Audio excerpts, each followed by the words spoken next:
Before the story begins, take a quiet moment with me. If you enjoy slow burn stories that unfold gently, stories about emotions we don't plan for and connections that arrive when we least expect them, then subscribe to the channel and stay with me until the end. Some stories aren't meant to be rushed. This is one of them. I never imagined I would look at him that way. Not once. Not in all the years I had known his voice, his posture, the way he stood slightly apart from crowds as if observing life rather than competing with it. He was older. Not distant, not cold, just contained.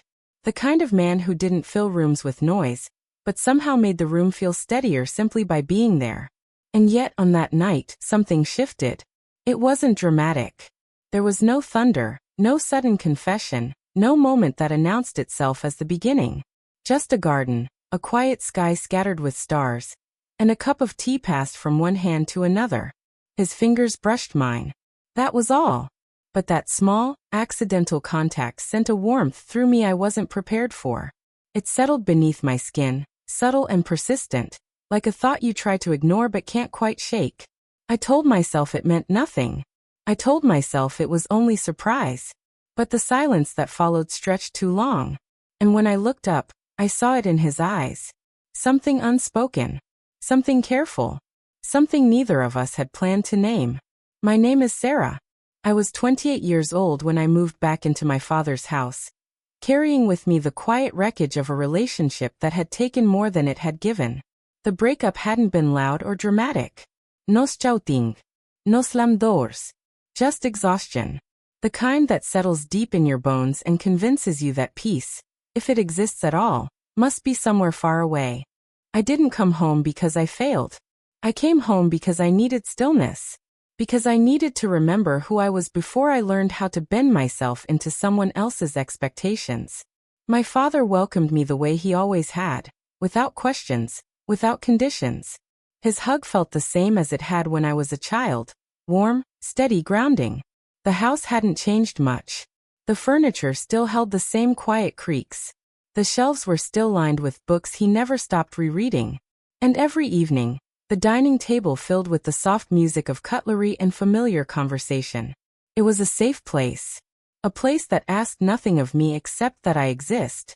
My father had always been a social man in his own understated way. Over the years, he kept close ties with a small circle of friends. Men he'd known from his days in the Navy. They came by often. Most of them were cheerful, gray around the edges, loud in laughter and generous with stories they'd already told a dozen times before. They treated me kindly, the way men do when they remember you as a child. Warm. Harmless. Predictable. All except one. His name was Ryan. My father never called him that. To him he was simply Rye. A name said casually, as if it required no explanation. Ryan didn't dominate conversations. He didn't try to be impressive. He spoke when he had something worth saying, and when he laughed, it was quiet, almost private. But there was something about him that drew attention without asking for it. He noticed things, not just objects or details, but people. He listened in a way that made you feel seen, not studied, as if every word mattered because it came from you. He had known me since I was a teenager. Back then, I was just a girl with untamed curls and far too many questions about the world. To him, I had always been that girl. Curious, restless, endlessly searching. We hadn't seen much of each other over the years. Life had carried us in different directions. Careers, obligations, time itself had placed polite distance between us. Until somehow it didn't. Ryan came to stay with us for a week. There were renovations happening at his house, something about the wiring and the plumbing happening all at once. It was meant to be temporary, convenient, unremarkable. At first, that's exactly what it felt like. He slipped into the household routine easily. Mornings passed quietly. Evenings were filled with shared meals and light conversation. There was nothing unusual about it, nothing that should have drawn my attention more than the rest. And yet slowly something changed. It started with conversations that lasted a little longer than necessary, with glances that lingered just a second too long before drifting away, with the comfort of sitting beside someone without feeling the need to fill the space between you. The house seemed to breathe differently when he was in it. One evening, my father went to bed earlier than usual, complaining of a headache and the lingering fatigue of age. Ryan and I were left on the veranda, the doors open to the night air. An old jazz record played softly from the living room, the sound slightly distorted, like a memory trying to stay intact. The scent of jasmine hung in the air, heavy and sweet, mingling with the promise of an approaching monsoon. I sat curled on the wooden swing, a blanket draped around my shoulders. Ryan sat across from me, a cup of coffee resting between his hands. We weren't talking, but it wasn't awkward. "I forget how peaceful this place feels," he said finally, his voice low, relaxed. I smiled faintly. It didn't always feel that way to me. He looked at me, curious but not surprised. "When I was younger," I continued, "I couldn't wait to leave. I thought peace existed somewhere else. Somewhere bigger." "And now?" he asked. I hesitated, suddenly aware of how close the moment felt. "Now I think peace isn't about places," I said slowly. "It's about people. Or moments that let you breathe." His gaze held mine longer this time. "Yes," he said quietly. "Some moments feel like they're asking to be remembered."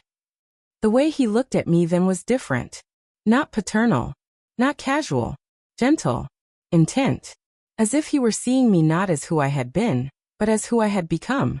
My breath caught just slightly. From that night on, time seemed to stretch around us. He found reasons to sit near me, asked about the books I was reading, shared fragments of his own life, small stories carefully chosen, offered without expectation.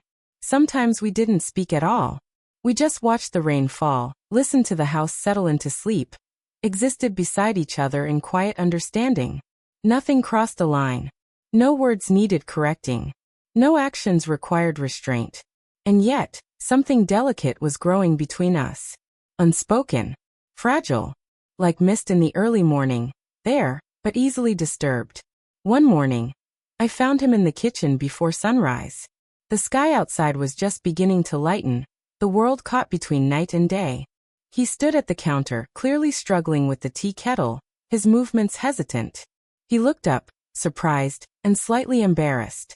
"I was trying to make tea for your dad," he admitted. "Didn't expect you to be awake." I smiled, still half asleep. "He doesn't wake up before 9, I said. "You were risking everything for nothing." He chuckled softly. I stepped closer to help him, standing side by side. Our arms brushed. Neither of us moved away. "I'm glad you came back home," he said quietly. "I'm glad I'm here," I replied, before I could stop myself. Our eyes met, and in that shared silence, something passed between us, an understanding that neither of us was ready to name. Some connections arrive quietly, asking nothing, until they change everything. If this moment touched you, stay with me. The story is only just beginning.